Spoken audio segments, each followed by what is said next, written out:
In the name of Allah, the most beneficent and the most kind to all of us. Assalamu alaikum wa rahmatullahi wa barakatuh. This is your teacher, Sir Naseem Zulfikar. And today in second year chemistry, chapter number 10, I am going to start a new lecture, that is the lecture on amino acids. And this is the second lecture on chapter 10, chemistry of life, second year. Before that, I have already discussed about carbohydrates and its types. So today we will discuss about amino acids. So this topic is actually very much important. Why? Because it is included in your smart syllabus. ठीक है. So आज हम amino acid को पढ़ने वाले हैं. तो amino acid किस तरह के कंपाउंड्स होते हैं और किस तरह से हमारी बॉडी के लिए ज़रूरी है, कितने टाइप्स के अमीनो एसिड्स होते हैं, इन सब चीज़ के बारे में आज हम डिस्कस करेंगे. तो अमीनो एसिड्स क्या होते हैं? They are the organic compounds. ये ऑर्गेनिक कंपाउंड्स हैं with an amino group and a carboxylic acid group. Amino acids एक ऐसे ऑर्गेनिक कंपाउंड होते हैं जिसके अंदर दो हमारे पास फंक्शनल ग्रुप मौजूद होते हैं एक ही कंपाउंड के अंदर. पहला जो फंक्शनल ग्रुप होता है वो अमीनो ग्रुप होता है. अमीनो मतलब दैट इज NH2 ग्रुप. और दूसरा जो ग्रुप हमारे पास होता है वो एक एसिडिक ग्रुप होता है, मतलब कार्बोक्सिलिक एसिड होता है. COOH ग्रुप हमारे पास जो है वो ये वाला COOH ग्रुप हमारे पास मौजूद होता है. तो अगर एक ही कंपाउंड के अंदर अमीनो ग्रुप भी आ जाए और कार्बोक्सिलिक ग्रुप भी आ जाए तो उसको हम लोग कहते हैं अमीनो एसिड. ठीक है. जनरल फार्मूला इस तरह से निकलेगा कि यहाँ पर आप देख सकते हैं इस कंपाउंड को. यहाँ पर एक तरफ आपको COOH ये ग्रुप आपको दिख रहा है, this is your acidic group, ये आपका एसिडिक ग्रुप है. और दूसरी तरफ आपको NH2 की अटैचमेंट भी दिख रही है और ये आपका बेसिक ग्रुप है. और यही वाला बेसिक ग्रुप आपका कहलाता है, this is called amino group. ठीक है. तो अमीनो एसिड एक ऐसा कंपाउंड है जिसके अंदर जो है वो एक एसिडिक रेडिकल भी होता है, एसिड ग्रुप भी होता है और साथ में एक बेसिक ग्रुप भी होता है. और साथ में ये R से मुराद लॉन्ग कार्बन चेन चल सकती है इसके अंदर, जितने भी कार्बन एटम्स इसके अंदर आ सकते हैं. तो अगर हम सबसे पहले अमीनो एसिड की टाइप्स की बात करते हैं लेक्चर को स्टार्ट करते हुए, तो दो तरह से हम इसकी टाइप्स को जो है वो क्लासिफाई कर सकते हैं अमीनो एसिड की. First one is according to structure, structure के अकॉर्डिंग. और second one according to nature, nature के अकॉर्डिंग. याद रखिए स्ट्रक्चर के अकॉर्डिंग भी तीन टाइप्स हैं अमीनो एसिड की और नेचर के अकॉर्डिंग भी तीन टाइप्स हैं अमीनो एसिड की.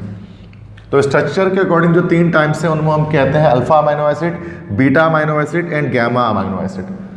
अल्फा अमीनो एसिड क्या होते हैं भाई कि जब NH2 ग्रुप अटैच होगा अल्फा कार्बन के साथ तो उसको हम लोग कहते हैं अल्फा अमीनो एसिड. ठीक है. आप जानते हैं कि COOH और NH2 दोनों के दोनों हमारे पास फंक्शनल ग्रुप हैं, लेकिन जो टॉप प्रायोरिटी पर जो ग्रुप हमारे पास होता है वो क्या होता है भाई, वो COOH ग्रुप होता है टॉप प्रायोरिटी पर. तो यहीं से हम जो है अल्फा कार्बन की स्टार्टिंग करेंगे. तो मिसाल के तौर पे जैसे ये मैंने एक एग्जांपल लिखी है अमीनो एसिड की. यहाँ पर आप देख सकते हैं कि COOH ये हमारे पास फंक्शनल ग्रुप का कार्बन है और उसके साथ जो कार्बन अटैच है उसको हम कहते हैं अल्फा कार्बन. अल्फा कार्बन के साथ NH2 अटैच है इसलिए हम उसको कहेंगे this is an alpha amino acid. चूंकि NH2 ग्रुप की अटैचमेंट अल्फा कार्बन के साथ हुई भी है. बीटा अमीनो एसिड क्या होंगे जिसमें NH2 ग्रुप की अटैचमेंट बीटा कार्बन के साथ होगी. जैसे यहाँ देखें COOH यहाँ पर फंक्शनल ग्रुप है, this is the alpha carbon and this is the beta carbon. और ये देखें NH2 ग्रुप यहाँ पर बीटा कार्बन से अटैच्ड है. That's why this compound is called beta amino acid. Gamma amino acid very simple, जिसमें NH2 group की attachment gamma carbon के साथ होगी. Functional group alpha carbon, beta carbon and this is gamma carbon. और gamma carbon के साथ NH2 की attachment है, so this is gamma amino acid. ठीक है. तो अकॉर्डिंग टू स्ट्रक्चर तीन तरह से हम बता सकते हैं alpha beta gamma. Then according to nature, acidic basic या एम्फोटेरिक नेचर के अकॉर्डिंग भी हम जो है वो यहाँ पर इसके टाइप्स हम निकाल सकते हैं. तीन टाइप्स निकाल सकते हैं. फिर हम neutral amino acid, acidic amino acid और basic amino acid. Neutral amino acid से मुराद ये कि इसका नेचर जो है वो न्यूट्रल होगा, या फिर हम ये भी कह सकते हैं कि इसका नेचर जो है वो एम्फोटेरिक होगा.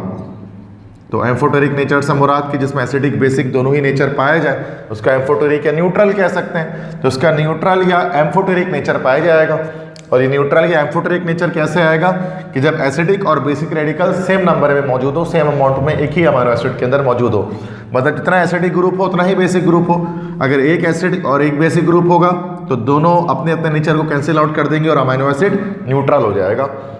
जैसे ग्लाइसिन हमारे पास एक अमाइनो एसिड होता है, इसका कॉमन नेम है ग्लाइसिन। तो अब ग्लाइसिन को अगर आप चेक करें तो यहाँ पर क्या है कि इस कंपाउंड में आप देखें एक आपके पास जो है वो यहाँ पर बेसिक रेडिकल मौजूद है और यहाँ पर एक एसिडिक रेडिकल मौजूद है। तो हम कह सकते हैं कि ये एक न्यूट्रल अमाइनो एसिड है। क्यों? बिकॉज इसमें एसिडिक और बेसिक दोनों एक एक रेडिकल्स मौजूद हैं। एसिडिक अमाइनो एसिड में क्या होगा कि भाई एसिडिक कंटेंट ज़्यादा होगा, एसिडिक ग्रुप ज़्यादा होगा, बेसिक ग्रुप कम होगा। अगर एक बेसिक ग्रुप हो और एक से ज़्यादा एसिडिक ग्रुप हो तो that is called acidic amino acid. Let's say have an example of aspartic acid. Aspartic acid is the common name of one of the amino acid, जिसमें क्या होता है कि देखें आप यहाँ पर दो आपको जो है वो एसिडिक ग्रुप यहाँ पर आपको दिख रहे हैं इस कंपाउंड के अंदर और एक यहाँ पर बेसिक ग्रुप दिख रहा है। तो उसका मतलब ओवरऑल इसका कैरेक्टर कैसा हो गया? एसिडिक हो गया, क्योंकि ज़्यादा एसिडिक ग्रुप है। तो this is an acidic amino acid. Basic amino acid किसे कहेंगे? जिसके अंदर बेसिक ग्रुप ज़्यादा होगा, एसिडिक ग्रुप कम होगा। एक एसिडिक ग्रुप हो और एक से ज़्यादा बेसिक ग्रुप हो। Lysine is common name of one of the amino acid, जिसके अंदर आप देख सकते हैं कि दो हमारे पास बेसिक ग्रुप मौजूद है जबकि एक हमारे पास एसिडिक ग्रुप मौजूद हो। दैट्स वाई इसका ओवरऑल कैरेक्टर कैसा हो गया? बेसिक हो गया। तो न्यूट्रल, एसिडिक, बेसिक तीन तरह के हमारे पास अमीनो एसिड पाए जाते हैं अकॉर्डिंग टू नेचर के according. I hope so that these things are very much easier for you. Okay, no need to cram up all these things. These are very basic concepts and you can get these things in your mind during the lecture. So no need to revise as well. They are so much easy. Next अब हम आते हैं next अपने और topics की तरफ। Types of amino acid के बाद अब हम बात करते हैं कि what are essential amino acids. एक डेफिनेशन एग्जाम में आती है सिन बोर्ड के अंदर कि एसेंशियल अमीनो एसिड्स क्या होता है। एसेंशियल के मतलब आप जानते हैं, इसके मतलब होते हैं ज़रूरी अमीनो एसिड्स। ठीक है, तो एसेंशियल अमीनो एसिड्स क्या होते हैं? 10 से ज़्यादा हमारे पास जो है वो एसेंशियल अमीनो एसिड मौजूद है और जो क्या होते हैं भाई कि they can not be synthesized by our body, ये हमारी बॉडी खुद पैदा नहीं कर सकती है। सो दे आर एसेंशियल और ये हमारी ग्रोथ के लिए भी ज़रूरी हैं। इनको हम कहते हैं एसेंशियल अमीनो एसिड। और ये हमसे कहाँ से हासिल होता है? डाइट से। मतलब हमारी बॉडी खुद सिंथेसाइज नहीं कर सकती है इन अमीनो एसिड को, ये 10 से ज़्यादा होते हैं और ये एसेंशियल होता है, हमारी बॉडी की ग्रोथ के लिए बहुत ज़रूरी होते हैं। तो इसके लिए हमें क्या करना पड़ता है? अपने डाइट से, अपने फूड से इसको इनटेक करना पड़ता है। That's why they are known as essential amino acids. ठीक है, तो very simple definition. Next is zwitter ion effect. Amino acid के अंदर एक और एक बात होती है, इसको हम लोग कहते हैं that is called zwitter ion effect. ठीक है, ज़्विटर आइन इफेक्ट किसे कहते हैं कि a dipolar but overall electrically neutral ion is called zwitter ion. तो ये तो ज़्विटर आइन की डेफिनेशन होगी कि एक ऐसा मॉलिक्यूल जो डाइपोलर हो, जिसके अंदर दो पोल्स हो, पॉजिटिव और नेगेटिव, लेकिन ओवरऑल वो मॉलिक्यूल कैसा हो? इलेक्ट्रिकली न्यूट्रल हो, तो उसको हम लोग कहते हैं ज़्विटर आइन, जो दोनों स्टेट में एग्जिस्ट कर सकता हो। दोनों स्टेट में एग्जिस्ट करने से मुराद क्या है कि वो डाइपोलर भी हो, पोलर नेचर भी रखता हो और साथ में इलेक्ट्रिकली न्यूट्रल भी हो, उसको हम लोग कहते हैं ज़्विटर आइन। आप जानते हैं अमीनो एसिड के अंदर हमारे पास एक कार्बोक्सिल ग्रुप होता है, COOH ग्रुप होता है, कार्बोक्सिल ग्रुप एसिडिक ग्रुप होता है, इसकी वजह से वो अपना ये H+ डोनेट कर सकता है, लॉस कर सकता है।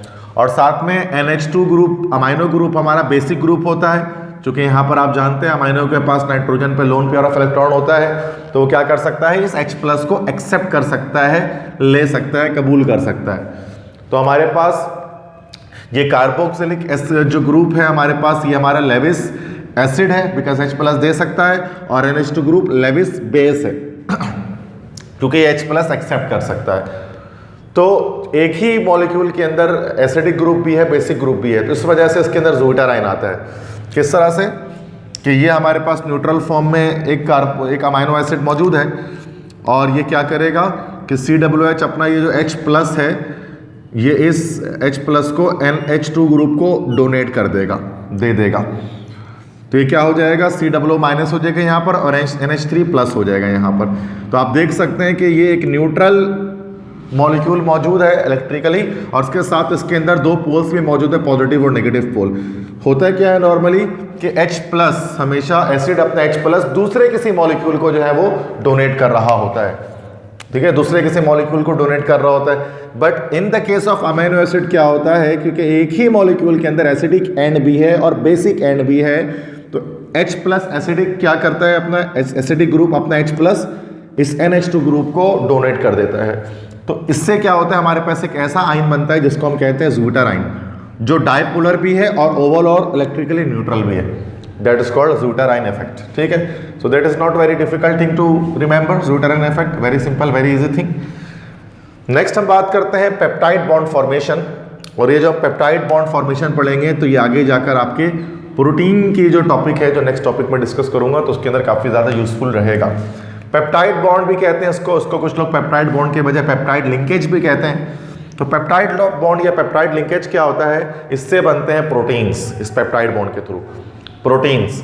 और प्रोटीन्स क्या होते हैं actually, proteins are the condensation polymers of alpha amino acid. Protein alpha amino acids के कंडेंसेशन पॉलीमर होते हैं। तो अल्फा अमाइनो एसिड तो मैंने आपको यहाँ पर बता दिया कि what are alpha amino acids, ठीक है, जिसमें अल्फा कार्बन के साथ COOH NH2 ग्रुप की अटैचमेंट होती है। और अल्फा अमाइनो एसिड का कंडेंसेशन पॉलीमर चैप्टर 6 के अंदर आप लेक्चर को व्यू कर सकते हैं मेरे, कि वहाँ पर मैंने आपको पोलीमराइजेशन के बारे में बताया कि 2 टाइप्स की पोलीमराइजेशन होती है, एडिशन पोलीमराइजेशन होती है और कंडेंसेशन पोलीमराइजेशन होती है। कंडेंसेशन पोलीमराइजेशन के अंदर क्या होता है कि जब भी मोनोमर्स मिलकर पॉलीमर की फॉर्मेशन करते हैं तो उस सूरत में क्या होता है, elimination of simple molecule such as water जैसे मॉलिक्यूल की एलिमिनेशन होती है, तब जाकर पोलीमराइजेशन होती है। तो यहाँ पर कंडेंसेशन पॉलीमर है और इसका मोनोमर क्या है हमारे पास, तो जो प्रोटीन है वो तो प्रोटीन खुद जो है, प्रोटीन क्या होता है, प्रोटीन खुद तो एक पॉलीमर होता है, और इसका जो और पॉलीमर कैसे बनता है, मोनोमर से मिलकर बनता है। और जो प्रोटीन के लिए मोनोमर है वो क्या होता है, अमाइनो एसिड है, अमाइनो एसिड है, या फिर हम उसको ये कह सकते हैं कि अल्फा अमाइनो एसिड्स हैं। तो बहुत सारे thousands of alpha amino acid peptide bond के जरिए जुड़कर क्या करते हैं, वो प्रोटीन की फॉर्मेशन करते हैं, कंडेंसेशन पोलीमराइजेशन होती है। ठीक है, तो प्रोटीन्स को इसलिए हम पॉलीपेप्टाइड्स भी कहते हैं, बिकॉज इसके अंदर पेप्टाइड लिंकेज होती है। अब ये पेप्टाइड बॉन्ड किस तरह से बनता है उसको देखें। यहाँ पर ये हमारे पास 2 मोनोमर्स मैं आपको यहाँ पर दिखा रहा हूँ। This is 1 monomer of amino acid. इसमें आप देख सकते हैं कि ये रहा आपका कार्बोक्सिलिक ग्रुप और ये रहा आपका NH2 ग्रुप, ठीक है, अमाइनो ग्रुप, और ये दूसरा मॉलिक्यूल है, ये रहा आपका NH2 ग्रुप और ये रहा आपका कार्बोक्सिलिक ग्रुप। होगा क्या कि एक मॉलिक्यूल से OH और दूसरे मॉलिक्यूल के अमोनिया वाले पार्ट से अमाइनो वाले पार्ट से H, यहाँ से H निकल जाएगा, यहाँ से OH निकल जाएगा और दोनों वाटर बन के सेपरेट आउट हो जाएंगे, एलिमिनेट हो जाएंगे इस मॉलिक्यूल के अंदर से, और ये C डबल बॉन्ड हो इस NH ग्रुप के साथ जाकर अटैच हो जाएगा और ये पूरा मॉलिक्यूल इस तरह से एक मॉलिक्यूल दूसरे मॉलिक्यूल के साथ कनेक्ट हो जाएगा। यहाँ पर आप C डबल बॉन्ड O के साथ जो NH ग्रुप अटैच हो गया, इसी को हम लोग कहते हैं पेप्टाइड बॉन्ड या पेप्टाइड लिंकेज। और इस पेप्टाइड लिंकेज की वजह से thousands of alpha amino acid साथ में कनेक्ट हो जाते हैं इस कंडेंसेशन पोलीमराइजेशन से, और इससे क्या होती है, प्रोटीन की फॉर्मेशन होती है, जो हमारी बॉडी के लिए निहायत ही ज़रूरी एक समझ लो न्यूट्रिएंट है। ठीक है, तो peptide bond formation very simple, कि जिसमें पेप्टाइड लिंकेज क्या होता है, जिसके जरिए अल्फा अमीनो एसिड्स एक दूसरे के साथ जुड़ते हैं। और चूंकि कंडेंसेशन पोलीमराइजेशन है तो एलिमिनेशन होती है वाटर की, कि जो कार्बोक्सिलिक पार्ट का OH और अमाइनो पार्ट का H मिलकर वाटर बनाकर सेपरेट आउट होते हैं और मॉलिक्यूल साथ में जुड़ जाते हैं। ठीक है, so this is a very simple thing as well. Now I am going to discuss the role of amino acids in human body, कि इंसानी जिस्म में हमारे लिए अमीनो एसिड क्या किरदार अंजाम देता है हमारी बॉडी में। तो when food containing protein is taken, मतलब जब आप ऐसा कोई खाना खाते हैं जिसमें प्रोटीन है, चूंकि अमीनो एसिड आप डायरेक्ट इंटेक नहीं करते, वो प्रोटीन की सूरत में इंटेक करते हैं। तो जब आप ऐसा खाना खाते हैं जिसके अंदर प्रोटीन होता है, अब प्रोटीन बहुत सारे खानों में होता है, लेट्स सपोज टू से कि अगर आपने एग मतलब अंडा खा लिया तो egg it is rich in protein.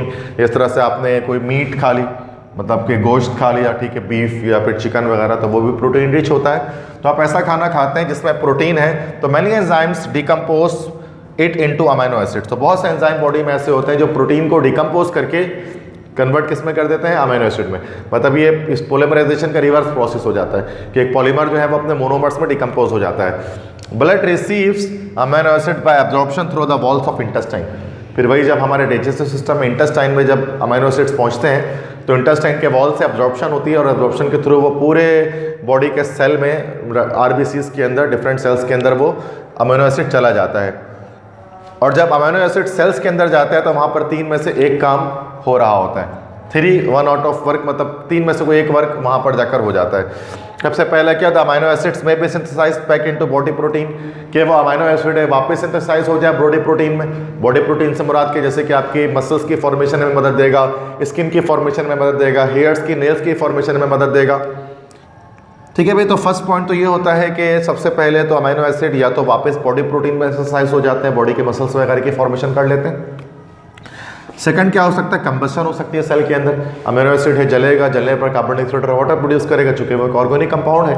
तो क्या होगा कि हमें बॉडी को एनर्जी मिलेगी, हम वर्क डन परफॉर्म कर सकेंगे डिफरेंट तरह के। तो ये हो जाता है अमीनो एसिड के साथ। और थर्ड क्या काम होता है कि if the diet is low in carbohydrate और फैट, अगर आप एक ऐसे ग़िज़ा खा रहे हैं कि आपके बॉडी की कार्बोहाइड्रेट और फैट की ज़रूरियात पूरी नहीं हो रही हैं, तो बॉडी प्रोटीन में be transformed into either of these.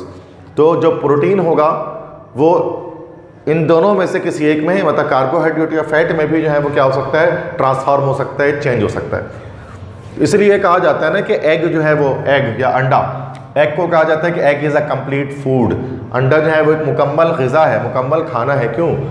क्योंकि अगर आपकी बॉडी के अंदर अगर आप कार्बोहाइड्रेट नहीं ले रहे हैं, फैट नहीं ले रहे हैं ना, तो एग में मौजूद प्रोटीन क्या कर सकता है कि भाई उन फैट्स और कार्बोहाइड्रेट्स की ज़रूरियात को, नेसेसिटीज़ को पूरा कर सकता है, बॉडी को वो प्रोवाइड कर सकता है। ठीक है, तो ये था रोल अमीनो एसिड का हमारी बॉडी में, कि किस तरह से एक्शंस हमारी बॉडी के अंदर परफॉर्म करता है। So these are the things which we need to remember about amino acids according to our second year chapter 10 syllabus. So if you have any question regarding the lecture, then you can surely ask me on comment, or you can also question me on my WhatsApp number which I have given on the description.